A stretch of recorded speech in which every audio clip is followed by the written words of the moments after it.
Adi Mutu was once the brightest star in Romanian football, dazzling Europe with his skill and swagger. By the age of 25, he had conquered Serie A and arrived at Chelsea in a record-breaking move. Then a failed drug test shattered it all overnight.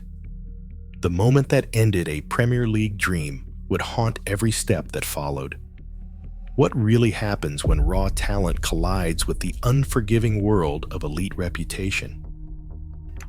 Adi Mutu's earliest days in Romania were steeped in football. Born in 1979, he grew up in Călinești, a small town where the game offered both escape and ambition. By 18, he was already making his professional debut for FC Argeș Pitești, a club with a proud tradition in the Romanian league.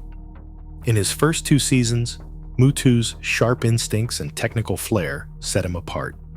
He scored 14 goals in 47 appearances, a return that drew attention beyond his hometown. Scouts saw not just a striker, but a player with the confidence to try the unexpected. A curling free kick, a backheel pass, a dribble through a crowded box. The move to Dinamo Bucuresti in 1999 marked the start of a rapid ascent. At Dinamo, Mutu's game exploded. He found the net 25 times in 24 matches across all competitions, a staggering tally for a player barely out of his teens.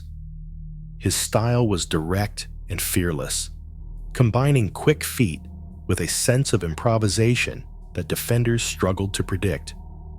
Romanian fans began to compare him to Gheorghe Hagi, the country's footballing icon. Mutu's performances helped Dinamo lift the Cupa Romaniei, and whispers of a European future grew louder with every goal. Italy came calling soon after. Inter Milan secured his signature in 2000, a rare move for a Romanian player at the time. The step up was daunting, and Mutu's time at Inter was brief, just 10 league appearances and 2 goals, but it opened the door to Serie A. A transfer to Hellas Verona followed, where he found his rhythm. In his second season at Verona, Mutu scored 12 goals, even as the club battled relegation. His ability to create chances from nothing and his knack for decisive moments caught the eye of bigger clubs. Parma offered the perfect stage. Under Cesare Prandelli in the 2002-2003 season, Mutu flourished. Playing alongside Adriano, he scored 17 goals in 27 league matches, becoming one of Serie A's most dangerous attackers. The partnership was electric. Mutu's movement and vision paired with Adriano's power produced 32 goals between them. By the end of that season, Mutu was not just a promising talent from Romania, he was a star on the rise, drawing interest from Europe's most ambitious clubs. Expectations had never been higher. The next move would demand not just skill, but the discipline and resilience required to thrive at the very top. Chelsea's new era unfolded with a statement of intent.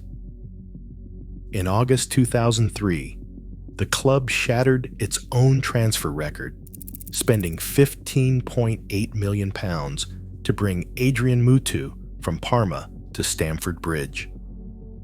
The fee placed him among the most expensive signings in England that summer, signaling both faith in his talent and the rising ambitions under Roman Abramovich's ownership. Mutu arrived in London, carrying the weight of expectation.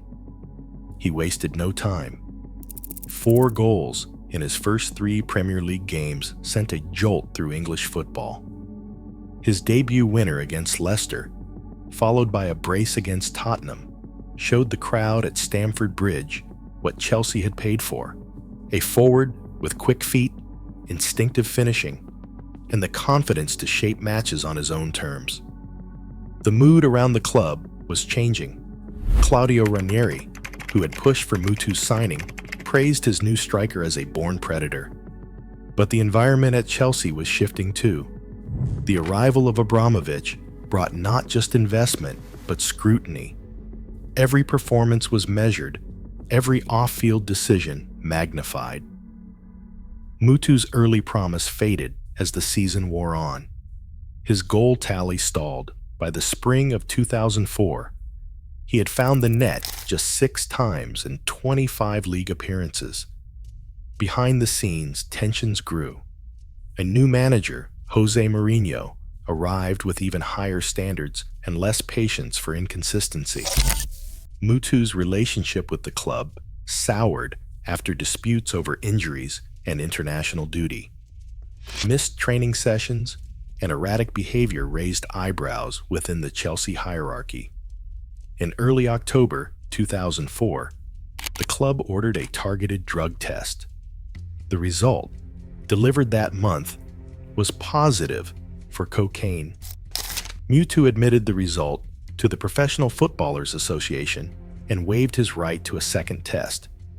On October 25, 2004, the Football Association imposed a 7-month worldwide ban from football. 3 days later, Chelsea terminated his contract with immediate effect, citing breach of trust. The decision was swift and final. The club's public statement made no mention of form or fitness. The issue was reliability. For Chelsea, the risk was no longer worth the investment. In the space of 14 months, Mutu had gone from record signing and instant hero to persona non grata. The doors to the Premier League closed behind him. What had once been a stage for his rise became a boundary he would not cross again. Mutu's ban ended in May 2005, but the path back into elite football was anything but straightforward. English clubs kept their distance, with no offers from the Premier League. Italy, however, offered a lifeline. Juventus wanted Mutu, but strict Serie A rules meant they had no available non-EU player slot. The solution was pure Italian pragmatism. Mutu signed with Livorno in January 2005, a club willing to register him for administrative purposes. Within days, Juventus arranged a loan, using Livorno as a bridge to bring Mutu into their squad without violating regulations. The move was legal, if unconventional. Juventus executives, eager to add Mutu's creativity to their attack, pushed the paperwork through. On May 29, 2005, after months of training and waiting, Mutu finally pulled on the black and white stripes for a competitive match against Cagliari.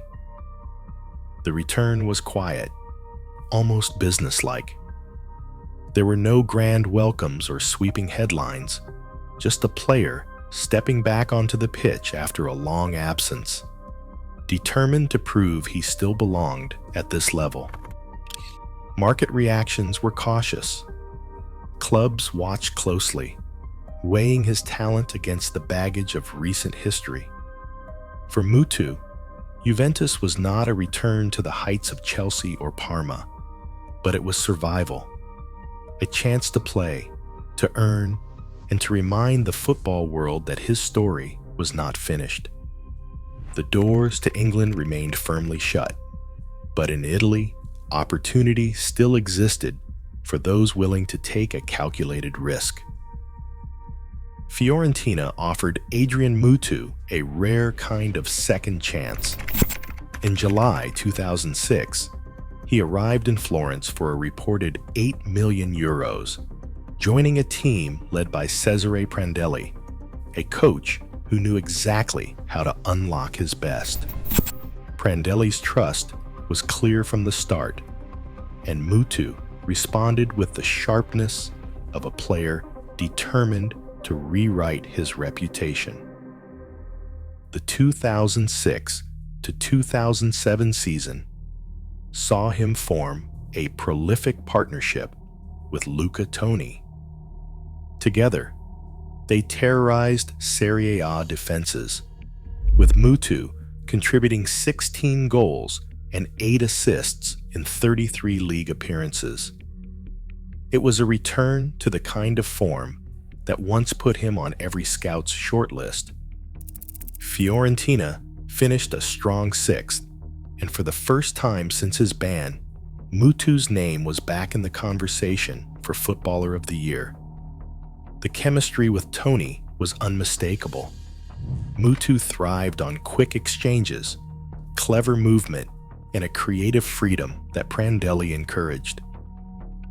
His goals came in all varieties: curling free kicks, instinctive finishes, and late runs into the box.